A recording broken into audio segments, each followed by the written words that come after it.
Alliance के बारे में आज प्रेस कॉन्फ्रेंस करके आपने जो नामांकन पत्र आज पीछे लिए हुए उम्मीदवारों के बारे में बताना चाह रहे हैं या अलग दिवाली धमाका करने वाले, क्या पूरा मामला? आज जो समीकरण की बात हम कर रहे थे महाराष्ट्र में कि दलित, मुस्लिम, बौद्ध, मराठा, मनोज दादा जरांगे हमारे इस सभी समीकरण के हेड है, प्रमुख है। और कल तक हमने पिछले 3 महीने से 6 महीने से अलग अलग बैठकें की हैं। मुस्लिम्स के बड़े रहबर, बड़े नेता मौलाना सज्जाद नोमानी, ये उनको रिप्रेजेंट कर रहे थे। बौद्धों को मैं रिप्रेजेंट कर रहा था, दलितों को रिप्रेजेंट कर रहा था, मराठाओं को खुद मनोज दादा जरांगे रिप्रेजेंट कर रहे थे। और महाराष्ट्र में लगभग 100 से भी ऊपर 164 कैंडिडेट्स मतदार संघ लड़ने की तैयारी से हम लोग ये काम कर रहे थे। एससी के सीट्स पर मैं वो जिम्मेदारी निभा रहा था, एससी के अच्छे अच्छे कैंडिडेट्स देने का काम कर रहा था। लेकिन आज सुबह मनोज दादा ने एक प्रेस कॉन्फ्रेंस लेकर हम इलेक्शंस नहीं लड़ रहे हैं ऐसा जाहिर किया है। इलेक्शंस नहीं लड़ना ये पूरी तरह से मनोज दादा का निर्णय है और उसका हम रिस्पेक्ट भी करते हैं।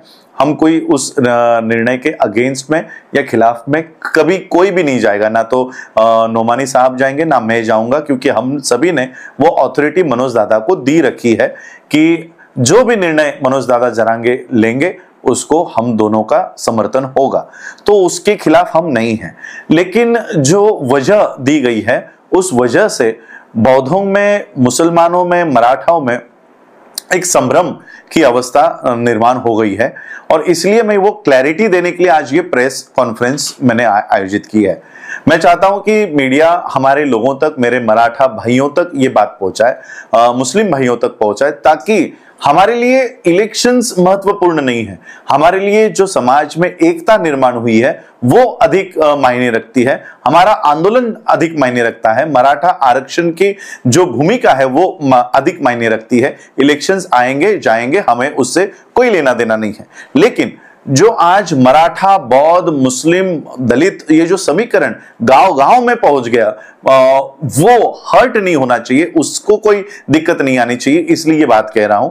आज बहुत लोग मराठा मुझे फोन करके ये पूछ रहे हैं कि आपने लिस्ट क्यों नहीं दी, क्योंकि ये सारे समीकरण में मुस्लिम्स के भी कैंडिडेट मौलाना सज्जाद नोमानी जी के तरफ से आने वाले थे, मेरे कुछ कैंडिडेट्स मेरी तरफ से आने वाले थे और मनोज दादा के उनके खुद के तो कैंडिडेट्स थे ही।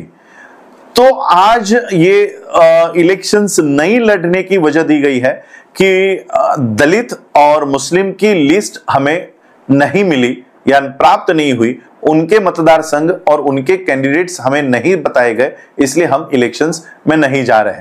तो ये क्लैरिटी मैं मेरे मराठा बांधवों को और मेरे मुस्लिम समाज के लोगों को और भारत के, महाराष्ट्र के सभी लोगों को देना चाहता हूं कि ये वजह नहीं है। लिस्ट बहुत पहले से ही ट्रांसफर्स, शेयर्स हो गई थी, एक दूसरे के सभी कैंडिडेट्स पता थे, किस किस जगह पर कैंडिडेट्स बदलने चाहिए उसके ऊपर भी चर्चा हो गई थी। तो आज जो संभ्रम मराठाओं में हुआ है कि आप लोगों ने लिस्ट नहीं दी इसलिए आज हमारे इलेक्शंस हम लोग नहीं लड़ पाए, तो मैं उन सबको ये बताना चाहूंगा कि लिस्ट हमने पहले से ही दे रखी थी। मुसलमानों की भी लिस्ट, मुस्लिम समाज की लिस्ट, बौद्ध समाज की लिस्ट, दलित समाज की लिस्ट, ये पहले से ही एक्सचेंज हो चुकी थी।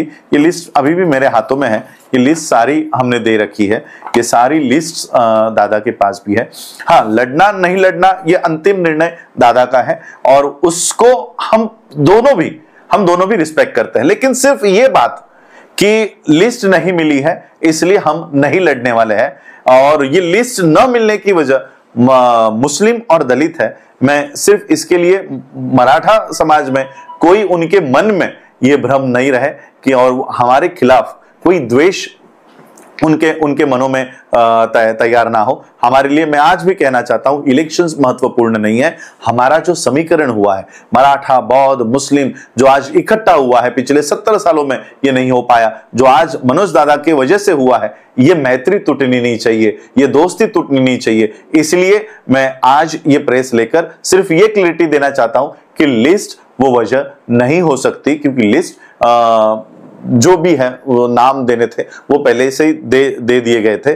जो निर्णय नहीं हुआ है लड़ने का, उसकी वजह अगर मुझे नहीं पता, कोई दबाव है या कोई क्या है हमें वो नहीं पता, लेकिन दादा का जो भी निर्णय है हमें वो मान्य है, रिस्पेक्ट है। आज बहुत सारे मेरे कैंडिडेट्स ऐसे हैं, 29 में से कुछ जगहों पर ऐसे है कि कुछ डॉक्टर्स है, कुछ प्रोफेसर्स है, इन्होंने अपने पोस्ट का इस्तीफा देकर उन्होंने ये इलेक्शंस में अपने नॉमिनेशंस भरे हैं। अब वो सारे कह रहे हैं कि हम तो मराठा, मुस्लिम, दलित इस समीकरण के ऊपर हमने अपने पोस्ट के भी राजीनामा दिए हैं, हमने रिजाइन कर दिया है, अब हम क्या करें, हम कैसे जाए।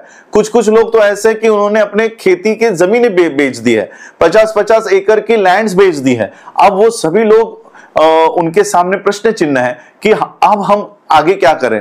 बहुत लोग तो फॉर्म निकालने के लिए भी उनके पास समय नहीं मिला है, क्योंकि कल रात तक, मेरे ख्याल से आज सुबह 3 या 4 बजे तक हमारे कई सारे कैंडिडेट्स वहां अंतरवाली में बैठे हुए हैं। अब वो कह रहे कि हम अपने मतदार संघ में कब जाएं और कब जाकर हम अपना फॉर्म विड्रॉ करें। उसमें मैं भी खुद हूं। आज मैं यहां पर मुंबई में हूं, 3 बजे का समय था फॉर्म पीछे लेने का। मैंने खुद दोनों के रिक्वेस्ट पे वाशिम से मैंने फॉर्म भरा हुआ है। अब सब फॉर्म पीछे लेने का समय भी निकल चुका है। अब हम इलेक्शंस में क्या करें? अब पीछे तो हट नहीं सकते। अगर पीछे हटते हैं तो महायुति के लोग, महाआघाड़ी के लोग हमें ये बता के बदनाम करेंगे कि ऑपोजिशन से हमने कोई पैसा लिया है, ये बताकर हमारी बदनामी भी करेंगे। और इसलिए अभी जितने भी फॉर्म्स जो विड्रॉ नहीं हो पाए हैं, हम इज्जत के साथ लड़ेंगे, रिस्पेक्टफुली लड़ेंगे उस सीट पर। जीत हो या हार हो हम अब वो नहीं देखेंगे, लेकिन समाज की इज्जत हम नीचे नहीं जाने देंगे, उन लोगों की इज्जत कम नहीं होने देंगे, क्योंकि पीछे लेने का समय भी अभी चला गया है। अब हम पीछे भी नहीं आ सकते। लड़ने के अलावा अब हमारे हाथ में कोई चारा नहीं रहा, कोई पर्याय नहीं रहा। और इसलिए 29 सीट्स में से जिन जिन लोगों को अपने अपने फॉर्म पीछे लेने का मौका मिला है, उनको उनकी जो इलेक्शंस है उनका रिस्पेक्ट हम लोग करेंगे। लेकिन जिनको फॉर्म पीछे लेने का मौका नहीं मिला, ऐसे हालात में हम पूरी तरह से लड़ेंगे। मैं मराठा और मुस्लिम मेरे समाज के लोगों को यही अपील करूंगा कि ये सीटें हम लोग समीकरण के माध्यम से लड़ने वाले थे, लेकिन अब वो समीकरण इलेक्शंस नहीं लड़ रहा। ऐसे नहीं कि वो समीकरण नहीं रहा, वो समीकरण आज भी है, समीकरण की इलेक्शंस नहीं है। और इसलिए ये इलेक्शंस हम लोग जो सीट्स है उसके ऊपर जा रहे हैं। रिस्पेक्टफुली हम लड़ेंगे और जीतेंगे। सर, दादा ने आपका जो लिस्ट है नहीं मिला, ये जो बताया, इसका कारण क्या है? नहीं, मुझे भी वो पता नहीं कि उन्होंने ये कारण क्यों दिया। अगर इसका कोई दूसरी वजह दी होती कि नहीं हमें इलेक्शंस लड़ने ही नहीं है, हमने पूछा भी नहीं होता कि क्यों नहीं लड़नी है।